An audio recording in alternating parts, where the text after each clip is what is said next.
హరి ఓం.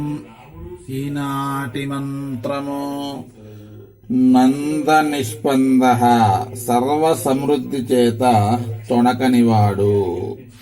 నంద నిష్పంద ఆనంద నిలయంలో ఉండేటటువంటి ఈ జనార్దనుడు అందరికీ మోక్షాన్నిచ్చేవాడు.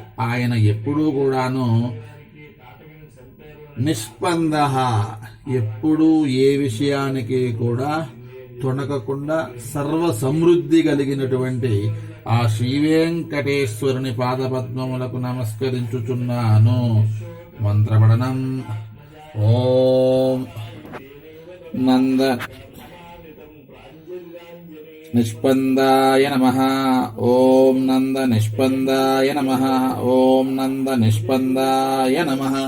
ఓం నంద నిష్పందాయ నమః.